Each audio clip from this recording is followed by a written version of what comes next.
estem en l'àmbit judicial, en l'àmbit del constitucional, en l'àmbit també, que vostè ha dit abans, del Consejo, perquè una cosa ha contaminat l'altra, això ens porta obligatòriament a parlar de com n'està de malament, no la justícia en si, perquè segurament hi ha molts jutjats que funcionen molt bé, amb molta agilitat, uns altres no tant, sinó la imatge que es projecta de la justícia des dels màxims òrgans judicials del país.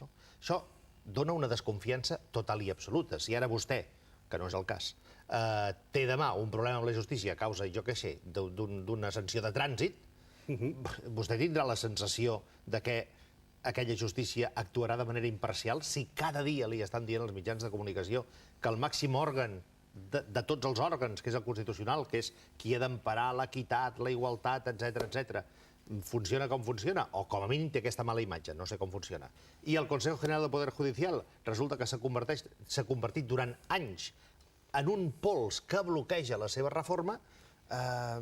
Li serà molt difícil pensar que el jutge, que el magistrat, que ha de dir què li ha passat a vostè amb un accident de trànsit, no estarà cansat, avorrit, perquè no li posen ordinadors, perquè no té més material, perquè resulta que no li diuen ni asa ni bèstia, o perquè aquell dia està girat.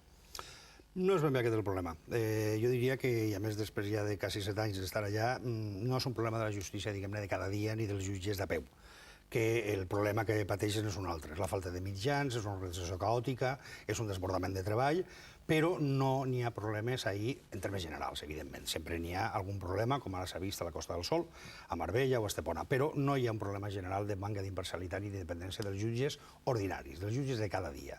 Ara bé, quan ja estem parlant de la cúpula, quan ja estem parlant de temes de gran rellevància pública, tant al Consell del Poder Judicial com al Tribunal Suprem, com, per exemple, el Tribunal Superior de Justícia del País Basc respecte als casos d'Atutxa o del propi Lendakari o de Patxi López, o com al Tribunal Constitucional, ahir ja la cosa canvia. Per tant, jo no diria que els ciutadans hagin de tenir desconfiança respecte a la justícia, respecte a la seva imparcialitat, en un assumpte, diguem-ne, d'un problema de trànsit o d'un problema de cada dia. Ara, en quant a decidir sobre l'Estatut de Catalunya, sobre el matrimoni homosexual o sobre el processament o no del president d'Euskadi, ahir ja la cosa canvia. Tornem al principi, l'acte que van organitzar ahir Òmnium Cultural i que busca la unitat de les forces polítiques catalanes per estar preparats per si el Constitucional falla en contra de l'Estatut. Aquesta unitat ahir no la van aconseguir. Ja se sabia que el PP no hi seria, ja se sabia que Ciutadans no hi seria, però no hi va ser ni Unió ni el PSC.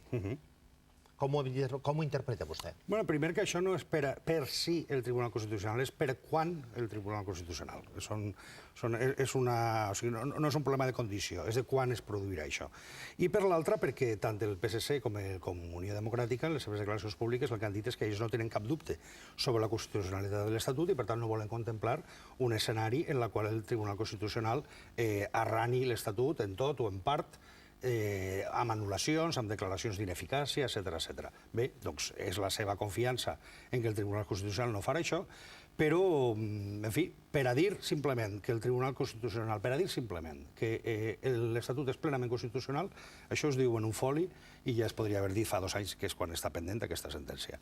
Si estan debatent i tractant d'aquest tema d'aquesta manera, és evident que la declaració no anirà en la línia de, en un foli, dir que és tot constitucional.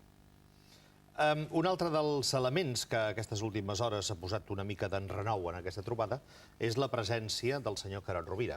Ja sé que aquí el dilema està en si va ser a títol personal o hi va ser com a vicepresident del govern.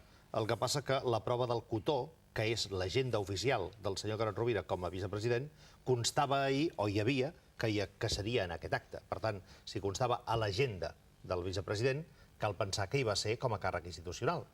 Això sembla. Això sembla, no? Això sembla. Jo tinc la mateixa informació que vostè. Nosaltres, com a entitat, el que vam fer va ser dirigir-nos als partits que van donar en el seu moment suport a l'Estatut aprovat pel Parlament de Catalunya i a les entitats cíviques, socials, empresarials, sindicals, etc. Va venir qui va voler i no va venir qui no va voler per les raons que fossin. A ningú li vam demanar en qualitat de què hi anava o deixava d'anar-hi. Amb la qual cosa, si el senyor Carod Rovira va anar-hi en la seva condició de vicepresident de la Generalitat, està en el seu dret de fer-ho i no som nosaltres els que hem de demanar a l'entrada el barret que cadascú porta o deixa de portar.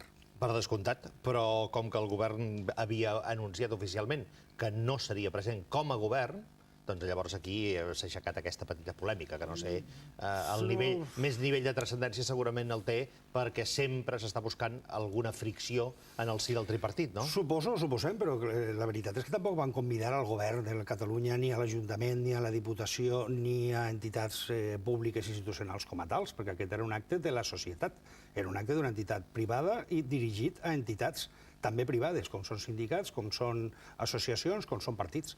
Per tant, en cap moment van fer la pretensió de que això fos un acte institucional. No estem parlant des de les institucions.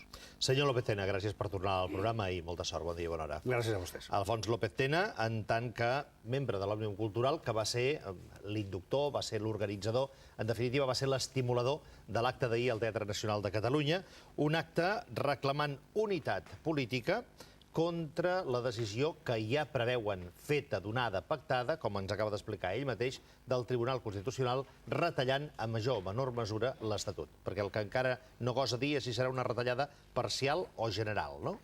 Serà una combinació de les dues coses. Serà una combinació de declaracions de nulitat a efectes de que el PP li doni suport i de declaracions d'ineficàcia a efectes de seguir la línia del govern Zapatero. Això és el que ens explica Alfons López Tena avui en directe als matins de TV3. Ell mateix ha dit que sí a la pregunta del dia, ha contestat que veu el govern Zapatero desorientat davant la crisi econòmica